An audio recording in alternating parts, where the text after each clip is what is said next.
Case نہ ہو ملیر میں بنا دیا جاتا ہے خواجہ اظہار الحسن، یہ معاملہ کیا معاملہ ہے؟ میں رو انوار کے ساتھ ہوں۔ اچھا، اس لیے نہیں کہ اس نے یونیفارم پہنی، ٹھیک ہے، اس لیے کہ اس نے کسی مجرم کو پکڑا، لیکن رو انوار کسی قانون کا نام نہیں ہے۔ اسے اسٹیٹ نے یونیفارم، چادر اور چار دیواری کی پامالی کی نہیں دی ہے۔ اگر خواجہ صاحب بہت بڑے مجرم تھے، جھوٹ بول کے ان کے گھر کو اس طرح کر کے، مانا یار کہ ایم کیو ایم کے گھروں سے اسلحہ نکلتا ہے، ٹھیک ہے، چلیں، لیکن اس کی یونیفارم جو ہے وہ اس لیے نہیں ہے کہ یہ سائنٹسٹ بن کے ڈسکوریز کرتا، اسی قانون کے مطابق چلنا ہے۔ جو لوگ یہ کہتے ہیں خواجہ صاحب کو باہر نہیں آنا چاہیے تھا، فلاں کو باہر نہیں آنا چاہیے تھا، ایف آئی آر درج ہو، میرے خلاف ایسی ایف آئی آر درج ہو چکی ہوئی ہیں زندگی میں کہ مجھے پتہ ہی نہیں، خارج بھی ہوئی، اور ہر پاکستانی کو پولیس سے کسی نہ ڈائریکٹلی انڈائریکٹلی پالا پڑتا ہے، چاہے چوک پہ پڑے، چاہے شہادت کے طور پہ پڑے، چاہے ویسے منہ ماری پڑے، پالا پڑتا ہے۔ کبھی پولیس کو بھئی اس نے ووٹ لیے، آپ ایم کیو ایم کو ثابت کر دے دہشت گرد، لٹکا دے، ہمیں کیا، ہمیں تو اپنا ملک صاف چاہیے، لیکن پہلے ثابت تو کرے نا۔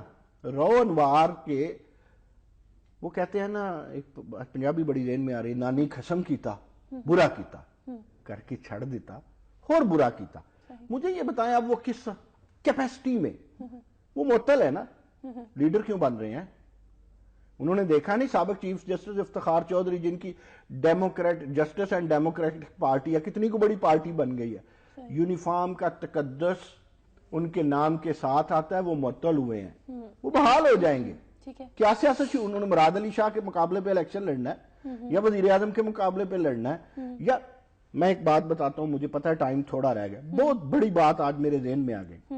میں جنرل حمید گل صاحب کے پاس بیٹھا ہوا تھا، میں نے کہا جن صاحب آپ نے ڈی پی سی بنائی ہے، آپ نے دفاع پاکستان کونسل بنائی ہے، اس میں شیخ رشید صاحب کو اپنے کیوں عرفانہ، میں چاہوں گا میرے ناظرین اور آپ کی توجہ، جی سر، آپ شیخ رشید کو کس کیپیسٹی میں لائیں، بنتا نہیں ہے، ٹھیک ہے۔ انہوں نے بڑی ایک بات کی، اللہ انہیں جنت الفردوس میں جن صاحب کو جگہ دے، حمید گل صاحب کو، انہوں نے کہا نہیں مسعود، میری بیوی کینسر کی پیشنٹ تھی، میں مشرف کے خلاف میں نے کال دی، 50 لوگ اکٹھے نہیں ہوئے تھے۔ صحیح، یعنی ذرا غور کیجئے، نکتہ یہ ہے کہ جب جرنیل سابق ہو جائے، وہ چاہے مشرف ہو سیاست میں کامیاب نہیں ہوتا، وہ چاہے جج ہو سابق ہو جائے، وہ پارٹی بناتا ہے کامیاب نہیں ہوتا، وہ اسلم بیگ ہو بڑے تدبر والا، وہ کامیاب نہیں ہوتا، وہ جنرل حمید گل ہو 50 لوگ نہیں آتے۔ تو میں نے کہا وائے شیخ رشید، وہ تو بنتی نہیں ہے، ٹھیک ہے، یہ تو مارنے والوں میں تھے۔ میں نے اس وقت، انہوں نے کہا نہیں مسعود، شیخ رشید کے پیچھے 10,000 بندہ آ جاتا ہے، یعنی جب دفاع پاکستان کونسل نے مجمع کرنے تھے یا جلسے کرنے تھے تو بندے سیاستدانوں کے پیچھے آتے ہیں، یونیفارمز اتر جائیں تو نہیں رہتی، ویلیو نہیں رہتی، کریڈیبلٹی نہیں رہتی، سیاستدان کے پاس بندے ہوتے ہیں اور اس کو اہمیت دیں، پھر وہ پارلیمنٹیرین ہو۔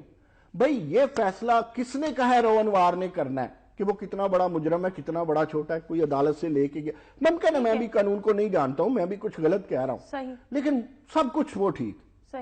اب ہر میڈیا کمپنی پہ بیٹھ کے وہ کس کو برا کہہ رہے ہیں؟ سٹیٹ کے وہ ملازم ہیں، ابھی لیڈر نہیں بنے، ریزائن کر دیں، آ جائیں میدان میں بات کریں، کوئی جج ہو، جب کوئی پولیس افسر ہو، اچھا صرف ثبوتوں کا ہونا کافی نہیں ہے، آپ کو باقاعدہ اجازت لینا پڑے گی۔ یہ شاہ صاحب نے بھی کہا تھا کہ اجازت کی نہیں ہے، باقاعدہ اجازت پولیس کی ایف آئی آرز کو نا اللہ تعالیٰ عرفانہ آپ کو ہمیشہ پولیس سے محفوظ رکھے، آپ کو اچھا کام بھی نہ ان سے پڑے۔ بالکل ٹھیک۔ بی بی سی کی اگلے دن ایک رپورٹ تھی، 70 سے لے کے 90% پولیس والوں کی تعلیمی کام ہے، میں سی ایس پی افسروں کی بات نہیں کر رہا، لیکن بات تو نیچے سے چلتی ہے نا۔ بعض کا آپ سیانہ چوکیدار ہو تو اس کا مشورہ بڑا اچھا ہوتا ہے۔ پھر میں تو کہتا ہوں دہشت گردی کی ایک بڑی وجہ بھی پولیس ہے، بات ہے پولیس کی، سیاستدان کی، قانون کی۔ رو انوار کیوں ہیرو بنتے ہیں اور خواجہ کیوں ویلن بنتے ہیں؟ جی کیا سوال چھوڑ رہا ہوں ایک، کیا جو افسر روز معطل ہوتے ہیں، کیا کسی افسر کی معطلی ہو تو وہ تجزیہ کار بن جائے؟ ضرور بن جائے، پھر دوبارہ نوکری کی طرف نہ جائے۔ میں تو وہ جو پے رول پہ کالم نویس ہوں یا سرکاری نوکری کر رہے ہوں کالم نویس، ان کی تنقید و تعریف کو میں کہتا ہوں کہ یہ واٹ از دس، ٹھیک ہے، تو وہ تو پھر یونیفارم افسر ہے ابھی بھائی۔ بالکل ٹھیک ہو گیا۔ اب میں آپ سے ایک آخری سوال مختصر جواب